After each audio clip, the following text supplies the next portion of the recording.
Star Wars. It's possibly my favorite movie franchise of all time, with my favorite movie ever being The Empire Strikes Back from the original trilogy. And even though I don't necessarily share that same love for the other two trilogies in the series, I still love the world of Star Wars. And I remember the two things that got me into the franchise as a young lad, other than maybe the movies, would have probably been the Clone Wars TV show, which is a great show I can't recommend enough, and the original Star Wars Battlefront 2 that came out in 2005, nearly 14 years ago.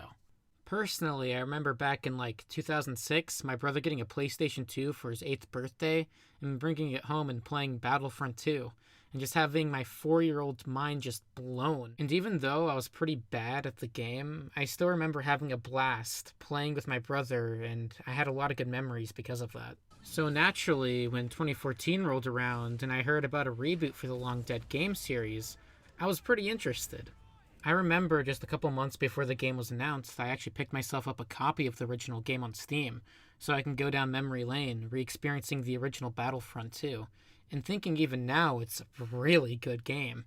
Cut to the release of the new Battlefront game, and I remember staying away from the new reboot, especially after seeing Angry Joe's review of the game, and how he explained the lackluster base game, and how it tied into EA's dreaded Season Pass model. There was also the fact that it had really nothing to do with the Clone Wars and was original trilogy only. That was a real big turnoff for me, and it felt like a step backwards more than anything. To this day, I still haven't played much of the game, and there's not much incentive for me to really care about it. Then Star Wars Battlefront 2 2017 came along, and it turned out that this game, at launch, was an absolute disaster and was a dumpster fire, and this controversy shook the gaming industry to its very core. To this day, you can still see the aftershocks of this huge controversy. If you already know what happens and don't want to hear it for the millionth time, skip to this time in the video. But for those who don't know and want to know, let me explain what happened. Before the game's launch, EA really wanted to seem pro-consumer by advertising its games as a service model. Basically, the games as a service model is that there will be no paid-for season pass or DLC, and everything will be free of charge. However, this would in turn be funded by microtransactions. Battlefront 2 would also even have multiple eras, not just the original trilogy, so you could play in the Clone Wars era or the sequel era.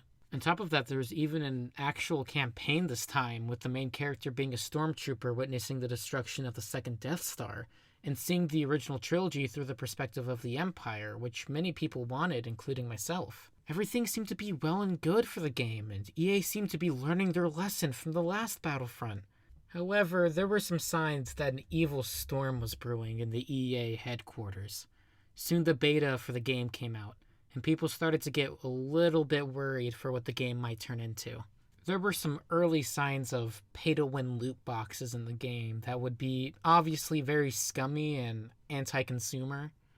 But as a sign of good faith, the developers of DICE came and talked to Angry Joe and assured the people that they will fix the system. So when the game launches, it'll be more of a fair AAA game and much less like a freemium pay-to-win game that you would see on phone mobile apps. However, on November 17th, 2017, when the game finally came out, players were shocked to see that the monetization didn't really change at all, and a lot of the problems with the game were yet to be addressed.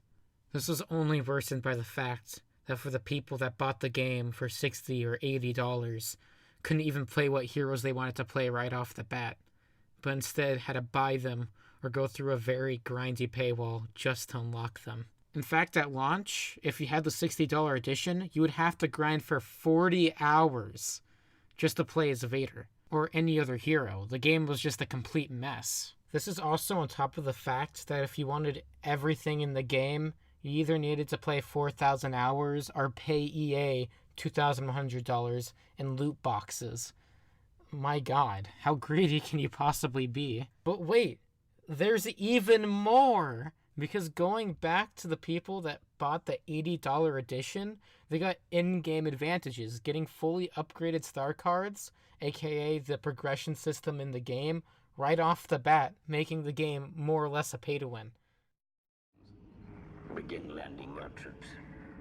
My lord, is that legal? I will make it legal. Now, of course, EA's community manager sharply responded to the critics by saying that the reason why the grind was so long, 40 hours long, by the way, was because they wanted to give people a sense of pride and accomplishment.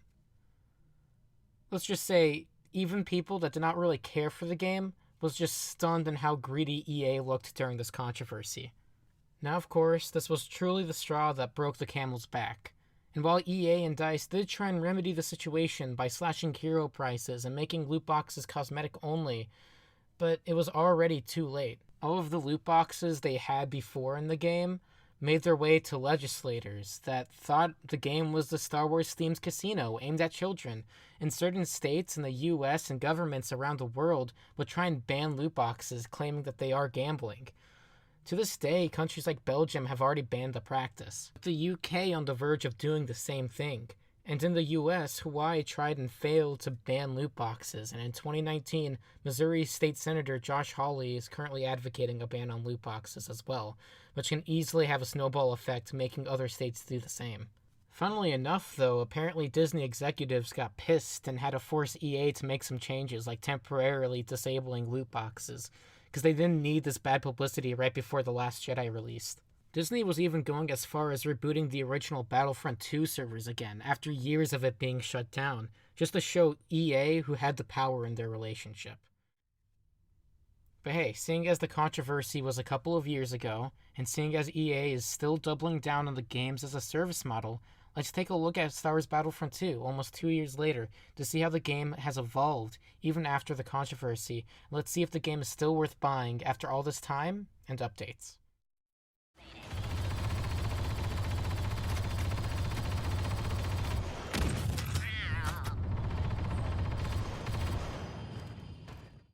Now, before I get into the meat of this review, I want to say that I'm not going to delve into the campaign of Battlefront 2 too much.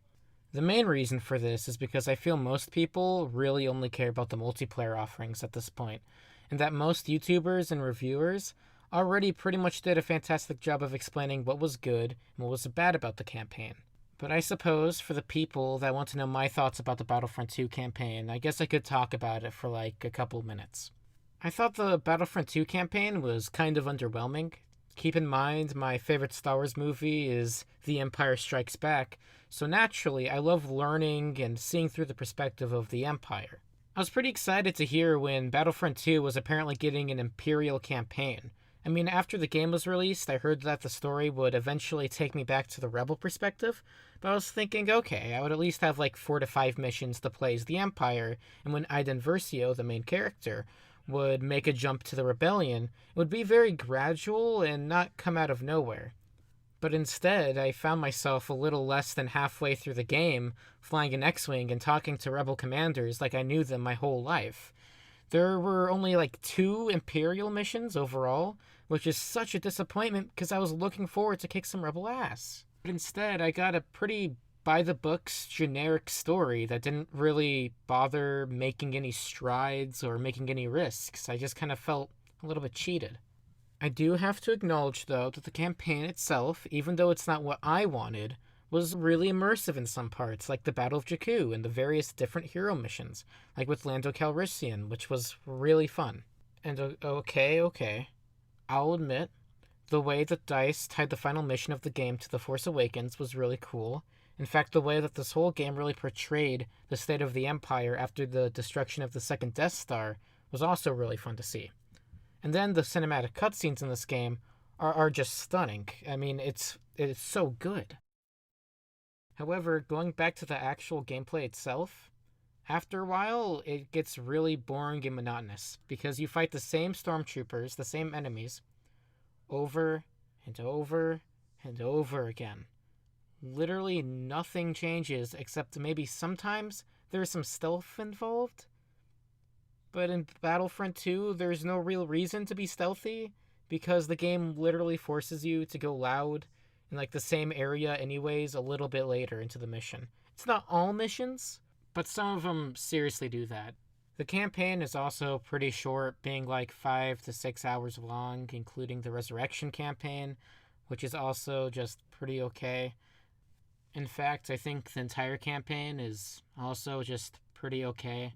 I honestly would have just preferred an Imperial perspective. You know, take some risks, DICE. Don't just give us, oh, well, I'm a bad guy, but now I'm a good guy. Like, come on. I don't think it's good enough to warrant a person buying the game just to play the campaign. If you are really interested in the story and want to see the cutscenes for yourself, there's a lot of that on YouTube, so I guess you can get your fill that way. Finally, onto the meat of this review, the multiplayer gameplay, and the presentation. In Star Wars Battlefront 2, there are 10 different game modes. I'll only really talk about 3 of them, seeing as they're the only ones being populated and really supported nowadays. But just in case if you are wondering about the other game modes and don't have the game yet, there is a standard team deathmatch game mode. 2 really cool spaceship battle game modes, but keep in mind those haven't really been updated or changed since launch. Extraction, which is basically payload, and finally Ewok Hunt, which is just kind of a glorified hide and seek. Sadly, there's not a youngling hunt mode yet, but I'm kind of expecting it soon, guys, so make sure to actually make it this time. The 3 main game modes that people mainly play in Battlefront 2 and is still getting supported today is Galactic Assault, Capital Supremacy, and Heroes vs. Villains. I'll talk about Galactic Assault first, seeing as it's the first standard game mode the game shipped with. The game mode takes place in the 3 main movie trilogies: the prequels, the originals, and the sequels. The game mode consists of basically 3 different phases, which vary depending on the map. For example, on Crate, the first phase consists of the First Order escorting the AT-DP walkers to the Resistance base. If the First Order is successful in escorting the walkers to the base, the second phase begins, with the First Order having to capture and secure 1 checkpoint. If the First Order is successful again, then there's the third phase where they have to capture 3 power console things.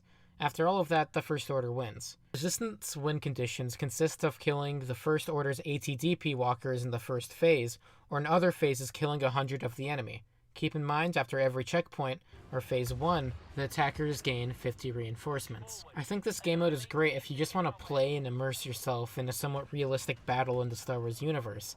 I think Galactic Assault really nails it in that regard, with every other map in Galactic Assault pretty much following this formula with some alterations. For example, for more close-quarters maps like Starkiller Base, Death Star 2, and Mos Eisley, they ditch the escort phase entirely and opt for just defending or attacking points and objectives, which brings a good variety to the game mode in my opinion. The map design as well in Galactic Assault is also pretty good, other than maybe Jakku or Takodana or Hoth. Oh, Hoth. What did DICE do to you? I can't look you in the face anymore, Hoth. Anyways, I don't really like those maps because they're just kind of boring and not fun to play. Takodana, for instance, just has way too many choke points, and it's rare that you even reach the last phase. But other than those maps and locations, I really like every other map in this game. My favorites being Crate and Geonosis. I love Crate because everyone starts off in a vast plain, but then the map instantly opens up underground in these cool trenches. A player could either be on top and have good sights to snipe, or participate in a huge vehicle battle, with vehicles like the cool and small speeders from The Last Jedi, or for the First Order, they're the more powerful but slow AT-STs, which make the battle pretty tense above ground. Or if a player does not want to do that, they could just go underground in the trenches and enjoy close quarters fighting with shotguns, about trying to attempt to flank each other, just doing a little bit of both. The first phase of Crate is easily the best phase in the entire game in my opinion, and while the gameplay does slow down a little bit in the second or third phase in the map, I still think the map is really fun. Then we have Geonosis, which is one of my favorite maps from the original Battlefront 2. And it looks fantastic in the new Battlefront. Look at those rocks! Look at those rocks! Although I do think the map is a tad bit unbalanced, with the clones almost winning every single time, especially with the inclusion of the new clone tank. But I'm sure there will be tweaks and balance changes coming soon that will address that. I guess the critical flaw I would probably say about Galactic Assault and why it's not my favorite game mode is that 7 out of the 10 of the times you play Galactic Assault, you either roll the other team or you get rolled by the other team. For instance, I remember getting footage for this review, and just about 6 or 7 games in a row this just happened to me.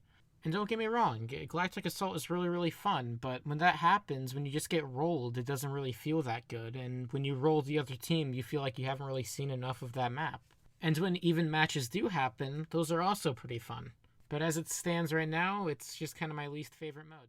The next game mode I will talk about, which is my favorite game mode and probably a lot of other people's favorite game mode as well, is Capital Supremacy. Capital Supremacy is sort of an homage to the old Conquest from the original Battlefront 2, but reworked to fit in much more of a modern setting. So instead of trying to capture command posts all at once or trying to kill as much as the enemy team as you possibly can to get a victory, in the new reworked version of the game mode, you need to capture most of the command posts, so points can start ticking to your side. When a team reaches 100 points, the winning team gets into a transport ship. The more people that load onto a transport ship, the more lives they are rewarded in the second phase. But keep in mind, while the other team is trying to escape into the transports, the other team can camp the ships and try and hinder the other team from getting more lives. After the transport ships leave, this begins the second phase. In the second phase, the winning side assaults the interior of a capital ship, trying to bypass and hack the doors. After the first objective in hacking through the doors, they can get into and destroy 2 generator rooms. If the winning side fails to destroy the generators or hack into the doors, then both sides get sent back to ground combat or phase 1 and the process repeats itself. If the winning side or attacking side is able to destroy the 2 generators, then that's the end of the game and the capital ship is destroyed. I really have to say that I adore this game mode, and it's the game mode that I spent by far the most time on. It feels like a nice and natural progression of the old Conquest game mode from back in 2005. But if there are some things I have to critique Capital Supremacy on, it's that at times it can feel really chaotic and not really team-based. Everyone is more or less just kind of doing their own thing most of the time, and it feels more akin to Call of Duty than Battlefield. Which isn't a bad thing per se, but I see a lot of potential here. I do think if DICE would add things like a team voice chat or allow people to spawn at allied-controlled command posts, like in the original Battlefront, this could possibly incentivize people to work together to an extent, or at least give people the tools to pull that kind of stuff off. And speaking of teamwork in this game, the vehicles in Battlefront 2 are kind of a letdown. Sorry for getting off into a tangent about this now, but I can't help myself at this point. In the original Battlefront 2, there would be 2-person tanks and vehicles and multiple-person spaceships, but in the new game it's condensed down to 1-person vehicles, so you and a buddy can't team up anymore. Which is a real letdown and somewhat contradictory in my opinion, because Battlefront 2 requires teamwork for a good match, but at the same time it feels like it discourages teamwork at the same time, by not having these crucial features in the game, which makes it negatively affect matches and making it more of a chaotic mess. Okay, sorry for going on that tangent. Let's go to the next game mode. The last, but certainly not least, it's one of the best game modes in the game, and that's Heroes vs. Villains. Now, I feel like I should probably disclose the fact for anyone that is not in the know, but it's that all heroes in the game are now free. There is no more pay or grind wall to play as Vader or any other character, and unlocking cosmetics for these characters is not impossible.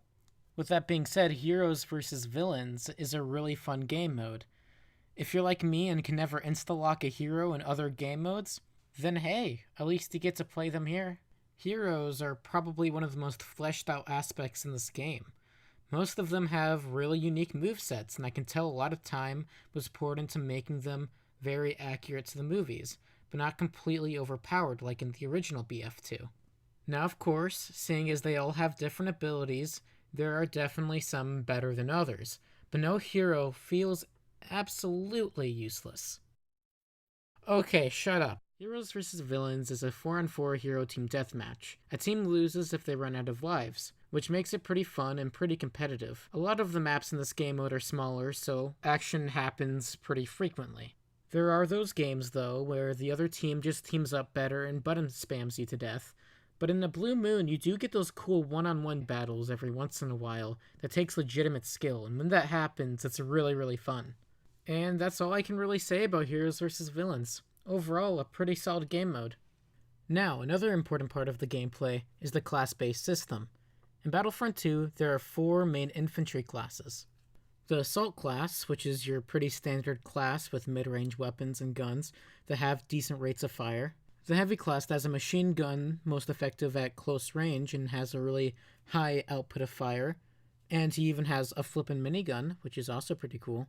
The Officer that plays as a support that wields a decent pistol and can even heal people. And finally, the Specialist that has a sniper that has a slow rate of fire but high damage output. Each of these 4 classes can be modified to an extent. For example, the Assault class can have a scan dart or a secondary pistol. Or for the Officer class, instead of having an auto turret, you can have a bubble shield, which is useful for capturing objectives. In order to have these abilities, you need to unlock them from these things called star cards, the progression system in the game. Every unit in this game belongs to a category. For example, the Commando Droids and the ARC Troopers, even though they play a little bit differently from each other, they both belong to the Commando category. The more you play that category and level up, the more star card options you get. Every single time you level up, you get more points, and you can use those points to upgrade your already existing star cards or get new star cards. There's multiple things I don't like about this progression system. One of my main complaints is that in this game, if you're a new player and play something like Heroes vs. Villains, it feels like you're automatically outmatched, not by skill, but rather by the buffs the enemy has through star cards. Because of this, when the player dies by an enemy that has maxed out star cards, they don't think, wow, I generally got outplayed, or that I just gotta do better next time, but instead it's like, wow, of course I died to the guy that maxed out Han. This could completely alienate new players to the game that just want to have fun. There's also guns and attachments you can earn in this game through stuff like trials, which is kind of boring because you should just be able to earn that stuff through multiplayer like everything else, but I honestly just digress at this point. If you want my hot take, maybe in the next Battlefront game, instead of having a star card system, have a lot more of a traditional Call of Duty or Battlefield progression system. Earn guns and perks as they are. Don't have the star card system that basically alienates new players. I think the last thing I'll probably talk about in the gameplay section of this review is the many different unique special classes in this game, because this is probably one of the best things about the game and the most underwhelming things about the game. What do I mean? Well, in this game, special units, vehicles, and heroes can be bought in this game by using battle points. A player can earn battle points from doing stuff like killing, doing damage, healing, and other things that help your team. Before you spawn, you are always prompted with a screen to select your character, or class, and you can buy these boys with the currency you earn. Every buyable class in this game feels fun and unique to play. For example, every faction in the game has access to jump troopers. Jump troopers can go through the air vertically using one of their abilities to get the high ground in areas others physically can't get to. And ever since the E3 in 2018, the developers of Battlefront, DICE, have decided to focus on Clone Wars era, and because of this, the Clone Wars era has received constant updates, making the Clone Wars era the best to play. I mean, come on, it's fun to play as the ARC Troopers or Droid Commandos, and even though both of them are in the same class and serve the same functions, both of their kits make them just different and unique enough for there to be a sizable difference between the two. And then there are the Droidicas. Droidicas are just fantastic in this game. This is by far the best special unit they've ever added into the game. There's nothing like you and the boys all playing Droidicas in capital supremacy, literally storming into command posts and killing every single clone on sight. It is just beautiful in my eyes, and I have to commend DICE for making Droidicas just so much fun to play. They are by far my favorite unit in the game, and just like the original Battlefront 2, the special units just really steal the show. But as I said earlier, even though it's the best thing in the game, this is probably one of the most underwhelming and disappointing things about the game. Because while there are a bunch of special units for the Clone Wars era, just about every other era suffers. For example, the sequel era maps in Galactic Assault are probably the most underwhelming because they have the least developed special units in the game, and therefore the least fun era to play. Now, of course, I'm not saying that the sequel era is completely devoid of fun. I mean, the heroes do somewhat carry the matches, but the lack of special units is noticeable, and every single time after playing a Clone Wars map in matchmaking and a sequel map shows up, like half the lobby leaves. As it stands currently, even the original trilogy is suffering because of lack of content. I mean, the Wookiee Enforcer class is literally recycled for all 3 eras, for crying out loud. This is a shame because the original Battlefront 2 that was made more than 14 years ago had at least much more special units per faction. And while I understand DICE had to also make the sequel trilogy assets and the Clone Wars assets from the ground up, I do think EA should have at least given DICE 1 more year to develop Battlefront 2. But even now with post-launch, because of the controversy with this game, EA pulled a lot of resources out of it now, so Battlefront has much more of a smaller development team, which negatively affects the frequency of updates. In conclusion, I think Battlefront's gameplay is still pretty good, but the game, even though it's been 2 years after release, still lacks content.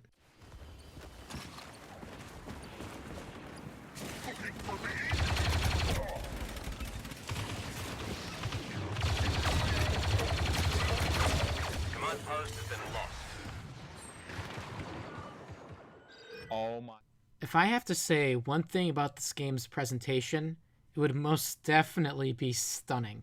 Maybe the only negative things I can say about the presentation is maybe like 1 or 2 bugs I came across. But keep in mind, I got this footage in July of 2019, the same month the developers took a well-deserved vacation from development for July. But I think I should still point out the 2 small bugs I found. One being a walker bug that isn't really new.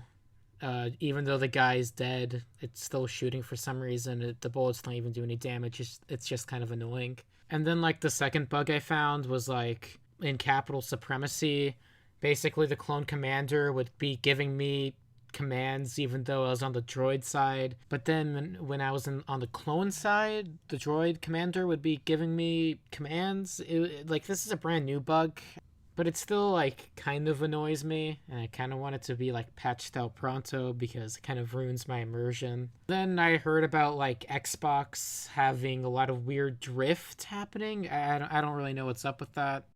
And other than that, the game isn't really filled with a bunch of bugs, or at least from what I can tell personally. Now onto the actual presentation of the game itself. And it is fantastic in my eyes. If you want to be immersed in the Star Wars universe or battle, then I can't recommend this game enough. For one thing, this game looks amazing. And even though I have a GTX 1050 Ti at the moment, so it's not the best graphics card on the market, it still looks so good. I swear, the Clone Wars maps like Kamino, Geonosis, Naboo look much better than their prequel movie counterparts. And the maps like Endor and Death Star too just immerse me in the Star Wars universe. And then the sound design and music is just so good. Now, for obvious reasons, I can't really, show the music. I don't want to get DMCA'd to the ground by Disney. But trust me here, the music is flawless. And then the sound design is basically Star Wars. Like really high-pitched blaster fires, or whenever you spawn in as a hero or a villain, the little music track they play to immerse you into the character. And then the explosions that would even make Michael Bay impressed. And then there's the lighting and shading in this game is just top tier. The Frostbite engine just works in this game, and it's beautiful. By the way, did I even talk about the heroes in this game yet? Because they all got the all-star treatment. Whether it be skins or equipable voice lines, the customization for some heroes is just great. I also have to mention the actors that played Anakin and Obi-Wan from the original Clone Wars TV show also reprised their roles in this game, which is just fantastic. Then there are the hero interactions, so say Anakin Skywalker comes across Darth Vader, he usually has a voice line freaking out about the dark side. Or if Obi-Wan sees Captain Phasma on the field, he remarks, "Oh, I never knew they came in silver," in reference to the clone troopers he used to work with. Overall, it's just really fun to see the characters that we grew to love just bicker on the battlefield, outside of the movies. Although one nitpick I do have is some of the voice actors are questionable.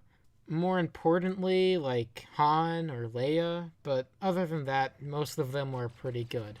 Overall, presentation-wise, this game absolutely hits it out of the park, and is truly an immersive experience.